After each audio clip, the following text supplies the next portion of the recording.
길이요 진리요 생명이신 주님을 나 따라가리, 꼭 그렇게 주님만 붙잡고 따라가 승리하는 모든 성도님들 되시길 주의 이름으로 축원합니다. 지난 1세기 동안 과학 기술은 상상할 수 없을 만큼 발전했습니다. 108년 전 라이트 형제가 비행기를 발명한 때만 해도 이 무거운 고철 덩어리가 하늘을 나를 거라고는 아무도 생각하지 못했습니다. 그리고 당시의 평가는요, 이 고철 덩어리가 하늘을 날기 위해서는 수백 년의 시간이 필요할 거라고 모든 과학자들이 생각을 했을 때였습니다. 그런데 어떻습니까? 그 무거운 고철 덩어리가 하늘을 날아 세계를 일일 생활권으로 만들어 놓았습니다. 과학기술의 발달, 생각지도 못했던 게 지금은 얼마나 발전을 했는지. 예전에 어렸을 때는 저 달에는 토끼 2마리가 절구를 찍고 살 거라고, 그 달나라를 갔다 오고요, 화성을 다 탐사까지 할 만큼, 상상을 초월할 만큼 발전을 했습니다. 과학기술의 발달 중에 가장 크게 발달한 게 의술이라고 말합니다. 의학기술이라고 말합니다. 의학기술이 얼마나 발달했는지, 옛날 같았으면 벌써 세상을 떠나야 했을, 죽었어야 했을 많은 분들이 여기 지금 앉아 계십니다. 의학기술의 발달로 인해서 인류에게, 그리고 사람에게 주어진 큰 혜택 중에 하나가 수명이 연장되었다는 것이죠. 수명이 얼마나 연장되었는지, 한국은 요즘 매스컴마다, 미디어마다 100세 시대가 도래한다고, 100세 시대를 준비해야 한다고, 은퇴, 명퇴 얘기했는데 명퇴한 것보다 앞으로 살 날이 더 많이 남았는데 어떻게 살 거냐고, 이러한 이슈가 아주 뜨겁게 연일 매스컴을 달구고 있습니다. 그래서 은퇴 이후의 인생을 계획해야 한다. 자녀와의 관계도 재정립해야 하겠고, 재정적인 자립, 그리고 건강도 관리를 잘해야 자녀들에게 짐이 되지 않는다 이야기를 합니다. 자녀 낳는 숫자는 적어지고 노인분들은 점점 많아져요. 그래서 지금 이게 비대칭이에요. 노인 인구는 많아지고 아이들이나 젊은이들은 없고, 어쨌든 지금 자녀들을 낳든 안 낳든 상관없이 저희는 지금 100세 시대를 준비하고 있습니다. 또 준비를 해야 할 것 같기도 합니다. 그런데 아주 중요한 게 있어요. 100세 시대는 준비하는 것 같은데 더 중요한 준비를 안 하고 사는 것 같아요.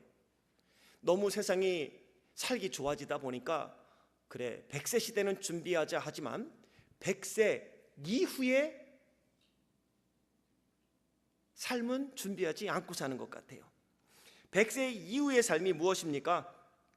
100세 이후의 삶, 인생이 어떻게 될 것인지 생각하지 않고 오늘 현실만 바라보며 오늘 현실이 모든 것인 양, 오늘만 잘 살면 된다는 현실주의에 빠져 있는 것이 아닌가 하는 생각이 드는 것입니다. 왜냐하면 100세를 산다 해도요, 200살을 산다 해도요, 언젠가는 죽을 것이기 때문입니다. 100세 이후의 시대란 죽은 다음에 삶을 계획하고 생각해야 된다는 것입니다. 왜냐하면 언젠간 사람은 다 죽을 것이기 때문입니다. 오래 살기로 따지자면 무두셀라를 따라올 사람이 없습니다. 무두셀라는 969살을 살았습니다. 건 1000년을 살은 사람인데 무두셀라는 어디 있습니까? 네, 죽었습니다. 그래서 무두셀라는 이 땅에 없습니다. 히브리서 9장 27절은 우리에게 말씀합니다. 한 번 죽는 것은 사람에게 정해진 것이요 그 후에는 심판이 있으리니. 이 땅에 어머니 태에서 태어난 사람은 지금까지 살고 있는 사람이 아무도 없습니다.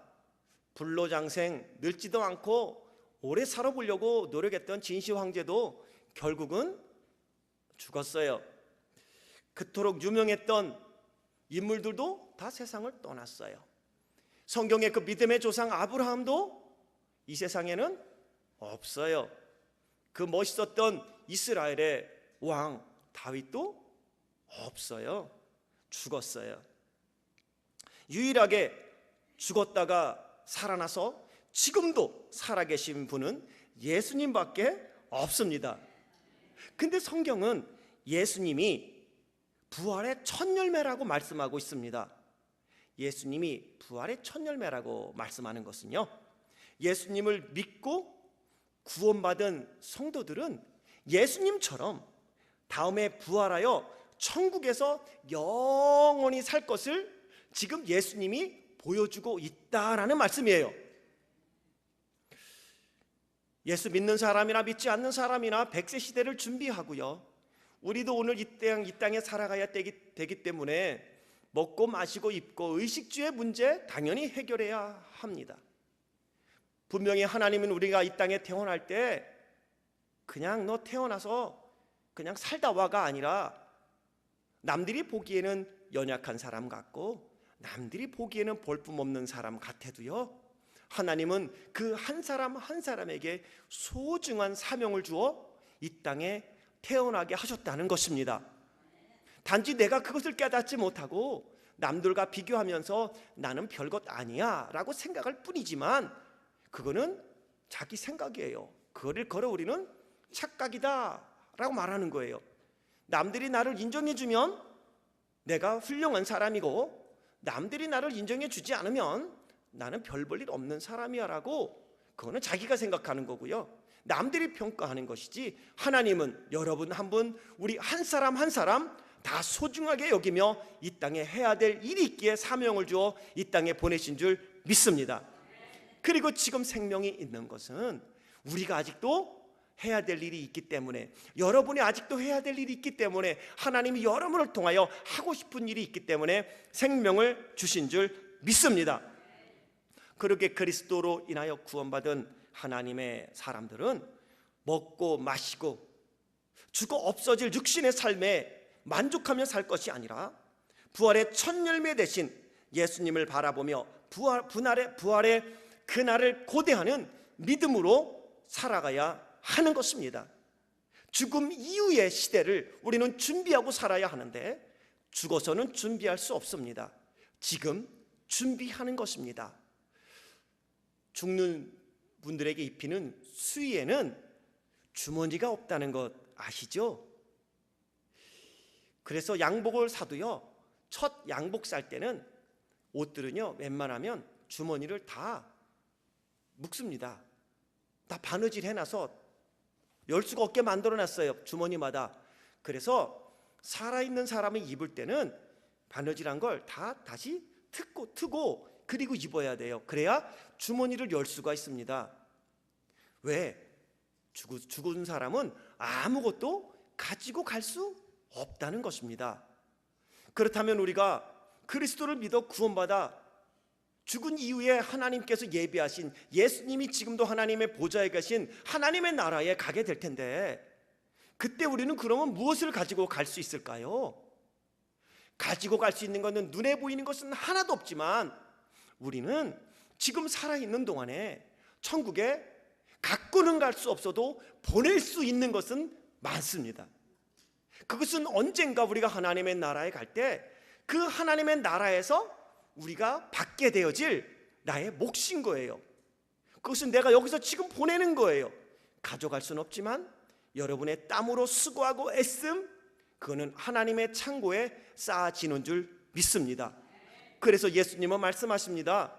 도둑이 있고 좀 먹는 이 땅에 창고에다가 쌓아놓으려고 하지 말고 영원히 도둑도 없고 녹슬지도 아니하고 새하지 아니하는 하나님의 나라에다가 너희의 영적인 보배를 계속 쌓으라고. 돈을 가져갈 수 있는 사람은 한 사람도 없지만 내가 지금 이 땅에 갖고 있는 돈을 천국에 보낼 수 있는 방법은 있습니다. 그것은 하나님의 거룩한 일을 위하여 내 돈을 드리는 것입니다. 하나님을 위해 사용하는 것입니다. 복음 전파를 위해 사용하는 겁니다. 그러면 그것들은 하나님의 나라에, 내가 죽어서 못 가져가지만 하나님의 나라에 지금 보낼 수 있는 것입니다.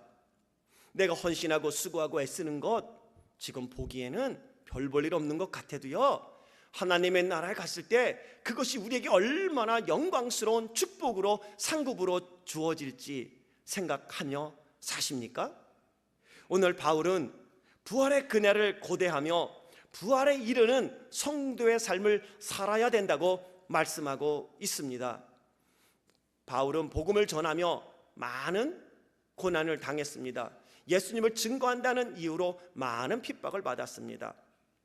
지금 빌립보서를 쓰고 있는 이 시점도 복음을 전한다는 이유로 예수 그리스도가 구원자로 이 땅에 오셨고 우리의 죄와 허물 때문에 그가 죽으셨고 그는 3일 만에 부활하셔서 승천하시는 분이라고, 그분이 구세주라고 증거하는 이유로 고발을 당하고 지금 로마 감옥에 갇혀 있습니다. 언제 사형당할지 모르는 사형수의 입장에서 말이죠. 그럼에도 불구하고 바울이 그렇게 모진 매를 맞고요, 그렇게 많은 강의 위험에, 강도의 위협을, 동족의 위협을, 고통과 고난을 당하면서까지도 그 모든 것을 기쁨으로 찬송하며 감사하며 감당할 수 있었던 이유가 무엇이겠습니까? 오늘 바울은 본문에서 그 사실을 자기의 고백으로 신앙 고백을 하면서 저나 여러분 우리에게 영광스러운 부활에 이르는 삶을 살기 위해서 우리가 해야 할 3가지의 신앙의 자세를 가르쳐 주고 있습니다. 오늘 귀한 말씀을 통해서 죽어서는 아무것도 가져갈 수 없지만 이 땅에 살면서 내가 어떻게 하나님의 나라에 무엇을 보낼 것인가 생각하고 오늘 부활에 이르는 귀하고 복된 삶을 살기로 작정하고 결단하는 시간 되길 주의 이름으로 축원합니다. 바울이 제시해주는 첫 번째 영광스러운 부활에 이르는 삶을 살길 원하는 성도들이 해야 될 일입니다. 따라하겠습니다. 부활의 권능을 알기에 힘써야 합니다. 10절, 내가 그리스도와 그 부활의 권능과 그 고난의 참여함을 알고자 하여 그의 죽으심을 본받아 라고 말합니다. 바울이 부활의 권능을 모를까요? 그는 다메섹 도상에서 부활하신 예수님을 만났던 사람입니다. 부활의 권능을 몰라서 이런 말을 하겠습니까? 압니다. 그런데 여기서 부활의 권능을 알기에 힘쓴다는 것은 이런 것입니다. 성도들의 삶 가운데서, 우리들의 삶 가운데서 역사하시는 부활하신 그리스도를 삶을 통하여 경험하는 사람이 되기를 원한다는 것입니다.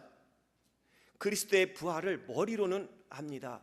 근데 그 부활의 주님이, 부활의 권능이 나와 무슨 상관이 있는가? 나는 그거를 알기를 원한다. 그리스도인들로 하여금 새로운 삶을 살도록 그리스도의 능력을 우리가 알아야 된다고, 경험해야 된다고 지금 역사하고 있는 것입니다. 이게 바울의 고백인 것이죠. 바울은 역사적인 주님을, 부활하신 그 주님을 다메섹 도상에서 만났습니다. 만난 것과 나와 무슨 상관이 있느냐는 거예요. 바울은 지금도 감옥에 있지만 이곳에서 내가 복음을 전할 수 있기를 원하는 것, 그것은 부활의 권능을 내가 알아야 된다는 거예요. 알기를 내가 힘쓴다는 것은 그 부활의 권능이 예수님께만 있는 것이 아니라 그분의 부활의 권능이 지금 나의 삶 속에서, 그분을 믿고 살아가는 우리의 삶 가운데서 그분이 능력 있게 죽음을 이기고 죄악을 이기고 연약함을 이기고 질병을 이기고 시험을 이기고 믿음으로 일어날 수 있는 능력이라는 것을 믿으라는 것입니다. 바울은 그거를 알라고 말하는 것입니다. 그것을 모르면 바울 생각해 보세요. 얼마나 힘들겠습니까? 복음을 전하며 고난을 당한다고, 여러분 예수님 믿으면 고난당해요 이렇게 전도하면 사람들이 아멘 그리고 예수 믿을까요? 어떻게 생각하세요? 예수님 믿으면 돈도 잃어버릴 수 있어요. 예수님 믿으면 핍박받을 수 있어요. 예수님 믿으면 순교해야 될지도 몰라요. 오늘 아침에도 저에게 온 이메일을 보면서 마음 아팠어요. 이슬람 국가라고 하는 그 친구들이 기독교인들을 종살시키는 장면을 사진으로 찍어서 공개했습니다. 그들은 그리스도인들만 잡아서 그렇게 알라를 거역하기 때문에, 그래서 그리스도인들만 그렇게 핍박하고 그리스도인들인 작은 부족들을 찾아가서 지금 멸살하는 잔인한 잔혹한 행위를 계속하고 있습니다. 여러분들이 전도하면서 예수님 믿으면 핍박 당할 수 있어요. 예수님 믿으면 IS가 찾아와서 죽일 수 있어요. 이렇게 전도가 하면 되겠습니까? 근데 오늘 바울이 내가 부활의 권능을 알기를 힘쓴다는 건 이거예요. 내가 예수 그리스도를 구세주라고 증거한다는 이유로 내가 로마의 감옥에 있지만 어찌 바울이 옥에 갇혀 구속된 몸으로 사람인데 낙심되지 않겠습니까? 어떻게 실망되지 않겠습니까? 내가 다메섹 도상에서 주님을 만나 살아가는 삶의 목적이 이것인가? 왜 어찌 회의가 들지 않겠습니까? 이 고백은요, 바울이 스스로가 그의 죽으심을 내가 본받는다는 것은 그리스도의 부활의 능력을 머리로만 알아서는 내가 이 모든 것을 이기고 믿음으로 살 수가 없다는 거예요. 하지만 나는 분명한 것은 그의 죽으심을 본받던 내가 죽고 나니까 그분이 나를 살려주시더라는 것입니다. 내가 죽으니 그분이 나를 살려주시고 내가 낮아지니 그분이 나를 높여주시더라는 것입니다. 내가 겸손으로 내 허리를 동였더니 하나님이 나를 존귀케 해주셨다는 것입니다. 그래서 바울은 로마서 8장 2절과 2절에 8장 1절과 2절에 부활의 권능이 이런 거라고 선포합니다. 로마서 7장에서는 오라 나는 공고한 사람이로다 이 사망의 몸에서 누가 나를 건져내랴. 왜? 복음을 전하고 많은 이들에겐 설교를 하고 병든 자를 낫게 하고 능력을 행하지만 본인 스스로가 죄에 매여 있어요. 낙심도 되고요, 실망도 되는 거예요. 바울은 한 번도 낙심하지 않은 사람이라고 생각하지 마세요. 바울이 한 번도 염려해 보지 않은 사람이라고 생각하지 마세요. 그렇지 않아요. 바울도 저나 우리와 똑같이 어려운 일 당할 때마다 낙심됐고요, 힘들었고요, 염려도 있고요, 걱정도 있었어요. 그런데 염려와 걱정과 절망 속에서 있지 아니하고 그것을 다시 이겼다는 말이에요. 무엇으로? 부활의 권능으로 말이죠. 그래서 로마서 8장 1절과 2절에 그는 이렇게 이제 선포합니다. 그러므로 이제 그리스도 예수 안에 있는 자들에게는 결코 정죄함이 없나니 이는 그리스도 예수 안에 있는 생명의 성령의 법이 죄와 사망의 법에서 너를 해방하였음이라. 우리를 얽어매는 것은 죄와 사망의 법입니다. 죄와 사망의 법에 얽매이기 때문에 하나님이 보이지 않는 것입니다. 죄와 사망의 법에 억눌려 있기 때문에 하나님의 영광을 보지 못하는 것입니다. 죄와 사망의 법에 억눌려 있기 때문에 하나님의 뜻을 분별하지 못하는 것입니다. 죄와 사망의 법에 억눌려 있기 때문에 우리는 죄를 짓고 우리는 넘어지고 쓰러지게 되는 것입니다. 그런데 그 모든 것을 이길 수 있는 게 무엇이다? 생명의 성령의 법이라. 이게 바로 부활의 능력입니다. 그리스도의 부활의 능력, 그것은 죽음을 이기는 것입니다. 예수님이 부활하심으로 사망을 패배시켰습니다. 예수님이 죽기만 했다면 아무런 능력이 없어요. 하지만 그분은 죽으셨습니다. 죄와 허물, 나를 구원하기 위하여 나의 죄와 허물 때문에 죽으셨지만 그분의 부활하심으로 나의 죄악을, 그 어둠을, 우리의 가장 큰 적인 죽음을, 사망을 이기셨습니다. 이 생명의 성령의 법이 우리를 해방하였도다. 그러기에 이제는 다시는 죄의 법과 사망의 법에 매여 살고 싶지 않다는 선포입니다. 본인이 십자가의 고난과 죽음과 그분의 부활의 권능, 이것을 내가 알지 못하면 내가 믿음으로 살 수 없다는 거예요. 천국의 소망을 바라보며 살 수 없다는 것입니다. 그래서 바울은 내가 그의 죽으심을 본받는다고, 나는 날마다 죽노라, 그가 고백하는 이유가 십자가 앞에서 내가 죽을 때에 그 부활의 권능, 그리고 그 고난에 참여한다는 것이 무엇인지 알게 되고, 그 부활의 권능으로 하나님이 나를 일으켜 세워 주시는 것을 내가 경험하게 된다는 것입니다. 그러기에 우리는 부활의 권능을 알기를 힘써야 합니다. 신앙생활 하면 할수록 무엇을 알아가십니까? 사람을 알아가게 되고요, 교회를 알아가게 되고요, 신앙생활을 알아가게 됩니다. 그런데 사람을 알아가고 교회를 알아가고 신앙생활하는 법을 알게 되어지면 사람의 마음에 회의가 듭니다. 그리고 그때 이렇게 말을 하지요. 교회는 알맞게 발을 딛고 살아야 돼요. 너무 깊이 들어가면 다쳐. 이것은요, 여러분 신앙을 점검해 봐야 돼요. 그것은 그리스도의 부활의 능력이 아니라 그것은 죄와 사망의 법에 매여 있는 거예요. 우리를 살린 건 생명의 성령의 법인데, 그리스도의 부활이 나를 어떻게 세웠고, 그분이 죽으시고 생명의 성령의 법으로 교회를 어떻게 세웠는지 그분을 경험하고 알아간다면, 교회를 통한 하나님의 은혜가 내 이름을 기념하는 곳에 내가 임하여 내가 은혜를 베풀리라 하는 그 하나님을 기대하며 나아갈 때에 하나님이 원하는 뜻이 무엇인지 알게 되어지고, 깊이 들어가 죄성을 은혜로 이길 수 있는 하나님의 사람으로 앞장서서 주의 거룩한 일에 동참하는 사람이 되는 줄 믿습니다. 두 번째, 바울이 우리에게 제시하는 영광스러운 부활에 이르는 삶을 살기 위하여 본인이 했던 것, 그리고 우리에게 제시하는 두 번째입니다. 따라하겠습니다. 부활에 이르기를 힘쓰라. 안다는 것과 이른다는 건 다릅니다. 안다는 건 이런 거겠죠. 오늘 주일이니까 교회 가야 돼. 부활에 이른다는 것은 그래 가자, 그리고 교회에 오는 것을 의미하는 거예요. 아는 것과 믿는 것은 좀 달라요. 몰라서 행동 못하는 건 아니에요. 믿지 못하기 때문에 순종하지 못하는 거예요. 내가 몰라서 행하지 못하는 게 아니에요. 우리는 믿지 못하기 때문에 행하지 못하는 거예요.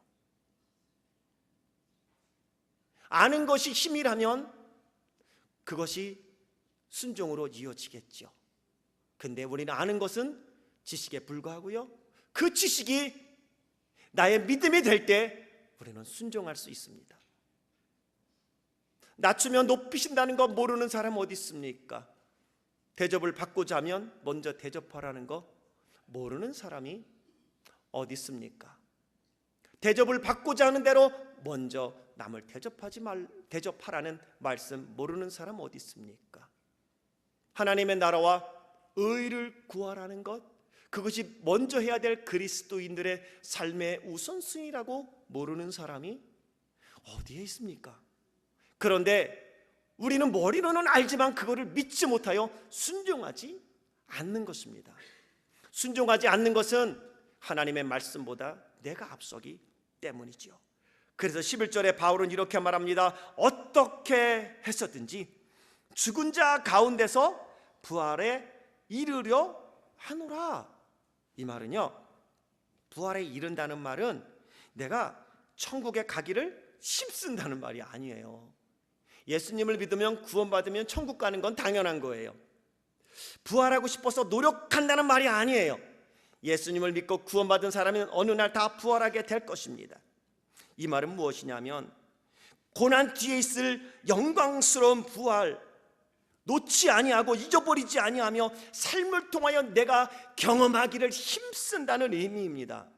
나는 그날을 바라보기 때문에 그날 하나님이 나에게 영광스러움을 주실 그날을 바라보며 나는 오늘 묵묵히 내가 가야 될 길을 가겠다는 것입니다. 이제는 죄와 사망의 법에서 해방된 것으로 만족하지 않는다는 거예요. 왜? 사단은 계속해서 우리를 지금도 죄와 사망의 법에서 해방된 우리를 죄와 사망으로 끌어내리고 있기 때문입니다.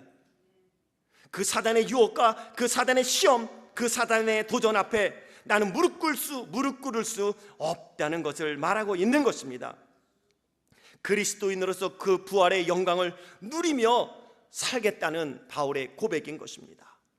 그래서 바울은 로마서 8장에서 육신을 따라 살지 아니하고 영을 따라 행하는 자가 되어야 된다고 그는 강조하고 있습니다. 왜냐하면 육신의 생각은 사망이요, 영의 생각은 생명과 평안이기 때문입니다. 부활에 이른다는 것은 성령으로 충만한다는 것과 같은 의미일 수 있습니다. 그것은 뭐냐 하면 성령의 충만이라는 것은 빈 병에 물을 계속 채워가는 걸 의미합니다. 성령께서 내 삶의 한 부분을 통치해 주셨다면 성령이 충만할수록 그분은 나의 삶의 전 영역 속에 임재하여 선한 길로 인도하시고 내가 하나님의 백성답게 어떻게 살아가야 할지 가르쳐 주시고 인도해 주시고 지배해 주시고 통치해 주신다는 걸 의미하고 있기 때문에 그렇습니다. 부활에 이른다는 것은, 부활에 이르기를 힘쓴다는 것은 여기서 멈추지 아니하고 육신의 생각인 사망에 멈추지 않는다는 것입니다. 부활의 영광을 바라보며 계속 그 이르기를 내가 힘써 나간다는 것이죠. 그러다 보면 천국의 소망이 분명해지고요, 천국의 실체가 분명히 보이게 됩니다. 천국에 이르기를 힘쓰고 있는지 힘쓰고 있지 않은지 제가 드리는 질문에 대답하면 알 수 있어요. 지금 전투하듯이 열심히 여러분 살아가고 있어요. 꼭 붙잡고 살아가는 것 있어요. 천국에 갔을 때 과연 여러분이 지금 전투하듯이 살아가고 있는 이 삶이 하나님 앞에서 상급과 보상으로 주어질 것이라고 생각하십니까? 내가 지금 열심히 뭔가 살아가고 있는데 이 살아가는 나의 삶을 하나님이 보시고 부활의 그날에 그것이 나에게 상급과 영광의 보상으로 하나님이 나에게 주실 것이라고 생각하냐는 것이죠. 그렇지 않다면 내가 붙잡고 있는 거 잠시 손을 놔야 합니다. 이게 부활에 이르기를 힘쓴다는 것입니다. 그 나라에 갔을 때 내가 지금 수고하고 애쓰는 것에 대하여 하나님이 나를 알아주시고 그것이 보상으로 상급으로 이어질 수 있다면 그거 끝까지 붙잡고 가야 된다는 것입니다. 바울은 그것을 알기에 지금 내가 고난을 당하고 얽매여 있는 로마의 옥중에 있지만 나는 그 부활의 영광에 이르기를 포기할 수 없고 나는 그것을 지금 더 힘써 부활에 이르려 한다고 이야기하고 있는 것입니다. 로마의 옥에 갇혀 있는 건 잠깐이요, 그 이후에는 내가 죽는다 할지라도 부활의 영광 가운데 내가 그리스도의 부활에 동참한 자가 된 것, 그 증거를 분명히 하나님의 나라에서 볼 것이기 때문입니다. 사단은 우는 사자처럼 이 땅에 소망을 두고 살라고 헛된 것을 헛된 것으로 보지 못하도록 우리의 눈을 가립니다. 그리고 오늘 우리가 외치고 힘쓰는 것들을 생각해 보세요. 그것이 하나님과 무슨 상관이 있어요? 여러분의 염려와 걱정과 고민과 싸움과 다툼이 하나님의 영광과 관계가 정말 있습니까? 정말 있습니까? 오늘 바울은 그거를 묻는 거예요. 나는 내가 지금 이렇게 고난을 당하지만 이것이 하나님의 영광과 관계되어질 것이고 부활의 그날에 이것이 하나님 앞에서 내가 내놓을 수 있는 믿음의 행위가 될 것이라고 그는 믿기 때문에 오늘 나는 여기서 얽매여 있는 나의 삶의 고통과 고난과 육신의 연약함 속에서 절망하지 않고 낙심하지 아니하고 부활에 이르기를 지금도 힘쓴다고 이야기하고 있는 것입니다. 하나님의 나라의 영광스러움을 다시 한번 바라보면서 부활에 이르기를 힘쓸 수 있는, 부활에 이르기를 방해하는 연약한 것들은 내려놓고 십자가의 능력, 그의 죽으심을 본받아 오늘도 한 발자국 더 부활에 이르는 성도들이 될 수 있길 주의 이름으로 축원합니다. 마지막 세 번째입니다. 따라합시다. 멈추지 말고 부활의 영광을 계속 쫓아갑시다. 12절, 내가 이미 얻었다 함도 아니요 온전히 이루었다 함도 아니라 오직 내가 그리스도 예수께 잡힌 바 된 그것을 잡으려고 달려가노라. 이미 얻은 게 없대요. 얼마나 얻은 게 많은데요. 온전히 이룬 것 없대요. 얼마나 이룬 게 많은데요. 이 말은 부활의 영광을 바라보며 믿음의 길을 멈추지 않겠다는 바울의 선언인 것입니다. 그리고 동일하게 우리의 선포인 것입니다. 지금 걸어가고 있는 사명의 길, 머뭇거리지 않겠다는 바울의 선언입니다. 기도의 길을, 섬김의 길을, 전도자의 길을 멈추지 않고 계속 가겠다는 바울의 결단입니다. 왜? 그는 알고, 그는 그걸 믿기 때문에, 부활의 영광을 알기 때문에 멈추지 아니하고 부활의 영광을 계속 쫓아가겠다는 것입니다. 오직 내가 그리스도 예수께 잡힌 바 된 그것을 잡으려고 달려가노라. 그분을 통하여 주신 하나님의 사명, 그분을 통하여 주신 구원, 그분을 통하여 주신 영광, 그분을 통하여 주신 나의 삶의 축복, 무엇을 위하여 주셨는가? 무엇 때문에 구원을 베푸셨는가? 무엇을 위하여 은혜를 지금도 부어주고 계시는가? 무엇 때문에 지금도 나를 사용하고 계시는가? 바울은 그것이 하나님의 은혜요 하나님의 사랑이니 지금 내가 얻은 것도 없어요, 이룬 것도 없어요, 이것은 겸손의 표현입니다. 그래서 바울은 내가 뭔가 이뤘다고 생각하는 고린도 교회 성도들을 향하여 고린도전서 10장 12절에 이렇게 선포하지요. 그런즉 선줄로 생각하는 자는 넘어질까 조심하라. 무언가 됐기 때문에 나는 바울에게 속했다고, 나는 아볼로에게 속했다고, 나는 게바에게 속했다고, 나는 그리스도에게 속했다고 그들은 자기를 주장한 것입니다. 뭔가 이룬 게 있다고, 얻은 게 있다고, 가진 게 있다고, 아는 게 있다고. 그런데 바울은 말합니다. 얻었다, 얻은 것도 없어요. 온전히 이루었다, 그것도 없어. 그것은 나로 하여금 다시 주님을 붙잡고 출발할 수 있도록 하기 위한 하나님의 배려요. 그 은혜의 깨달음은 내가 얻게 되어짐은, 내가 온전히 이루게 되어짐은 그 자리가 바로 출발점이라고 말하고 있는 거예요. 다메섹 도상에서 부활하신 예수님을 만나고 극적으로 회심을 했는데 이 고백은 이런 거예요. 다메섹 도상에서의 회심은 믿음의 경주에 있어서의 끝이 아니라 완전함에 이르기 위한 시작이었다는 것입니다. 그는 삼층천도 갔다 온 사람입니다. 본 것도 많아요. 그런데 그것은 내가 온전함을 향하여 나아갈 수 있게 하는 그게 시작점이라고 말하는 거예요. 출발점이라고 말하는 것입니다. 멈추면 넘어지기에 부활의 영광을 바라보고 계속 전진해 가겠다는 바울의 결의가 바로 12절의 말씀인 것입니다. 그리스도를 닮기 위해 전력을 나는 다하겠다고 고백하는 것입니다. 동일하게 바울은 우리를 향해 이 아침 도전합니다. 빌립보서 3장 16절 이어지는 말씀에 보니 오직 우리가 어디까지 이르렀든지 그대로 행할 것이라. 성경에 대한 지식이 조금 있다고요? 아는 것으로 생각하지 말라고 말합니다. 교회 생활이 익숙하시다고요? 아니요. 처음 교회에 나온 것처럼 신앙생활 하라는 것입니다. 신앙생활에 연륜이 있다고요? 아니요. 지금 처음 예수 그리스도를 믿은 사람처럼 신앙생활 하라고 이야기하고 있는 것입니다. 자전거 페달은 밟지 않으면 자전거가 넘어집니다. 힘들어도 그 페달은 계속 밟아야 합니다. 멈추는 순간 자전거는 넘어지고요, 부서지면 타고 가야 될 자전거를 끌고 가야 되고, 나가지도 않으면 그거 등에 미고 가야 돼요. 얼마나 힘든지 알 수가 없습니다. 바울은 고백하는 것입니다. 그리고 지금 선포하고 우리에게 제시합니다. 당신들이 있는 그 자리가 어딥니까? 이미 얻은 것 없어요. 당신들 안다고요? 아는 것 없어요. 지루해요. 그라운드 지루해요. 거기서부터 다시 시작하십시오. 멈추지 마십시오. 만족하지 마십시오.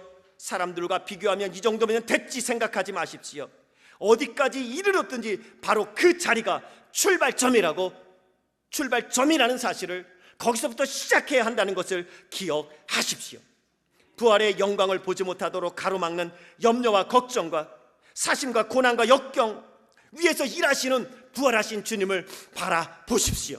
그리고 그분을 바라보며 계속해서 쫓아가십시오. 지금부터 다시 시작하십시오. 이게 곧 부활에 이르는 성도의 삶입니다. 그리스도를 아는 것과 믿는 것에 갭이 있습니까? 얼마나 아십니까? 이룬 게 얼마나 있습니까? 성경은 얼마나 알고, 예수님은 얼마나 알고, 교회는 얼마나 알고, 신앙생활 했으면 얼마나 했습니까? 이룬 게 있다고요? 얻은 게 있다고요? 바울은 말합니다. 그 능력 있게 삼층정까지도 다녀왔던 부활한 주님을, 역사적인 주님을 만난 그 바울이 말합니다. 나는 이룬 것도 없어요. 나는 얻은 것도 없어요. 아무것도 아닙니다.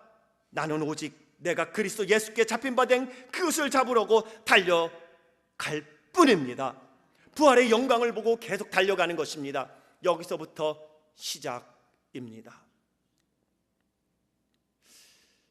세례를 받으며 정말 예수님 때문에 감격하는 사람들을 보며 여러분의 마음이 무뎌졌다는 생각을 안 했습니까? 저는 세례 받으며 예수님 때문에 너무 좋다고 행복해하는 우리 친구들을 보면서 하나님, 내가 참 무뎌졌네요 고백했어요. 여러분은 예수님 때문에 그 은혜와 사랑이 감사해서 정말 눈물 언제 흘려보셨습니까? 그리고 그 주님을 위하여 드릴 게 없어 이 몸 바칩니다. 언제 고백해 보셨습니까? 입술로 말고 정말 마음으로, 영으로 말이죠. 그 예수님이 그렇게 좋습니까? 총부리 앞에서도 그 예수님을 부인하지 아니하고 자기의 생명을 내놓을 만큼 예수님을 소중히 여겼던 우리의 형제 자매는 어제도 예수님을 택하고 예수님을 믿고 그 믿음을 버리지 아니하기 위해서 죽음을 택했습니다. 그렇다면 이 땅 가운데서 이렇게 풍요로운 곳에서 많은 하나님의 축복을 받고 살아가는 저나 여러분, 우리의 가슴에는, 여러분의 가슴에는 그 예수님이 어떠한 존재입니까? 그리고 그 예수님의 죽으심과 그 예수님의 부활하심이 여러분과는 어떤 관계가 있습니까? 그리고 이 아침 여러분이 이 교회에 나와 예배드리는 진정한 이유는 무엇입니까? 예배드리며 교회를 떠날 때, 그리고 여러분의 마음에는 하나님을 향하여 어떠한 고백과 결단을 하고 떠나시겠습니까? 100세 시대를 준비하지만 죽음 이후의 천국 시대를 준비하며 살고 있는지, 특별히 예수 그리스도를 믿고 구원받은 하나님의 사람으로서 오늘 저와 여러분, 우리가 살아가는 삶의 모습이 과연 천국 시대에 하나님께 상급으로 받을 수 있는 삶을 살고 있는지 오늘 기억하며 부활에 이르는 믿음을 통해 주님 앞에 섰을 때 잘했다 칭찬받을 수 있는 믿음의 열매를 주 앞에 드릴 수 있는 하루하루의 삶을 살 수 있길 주님의 이름으로 축원합니다. 기도하겠습니다.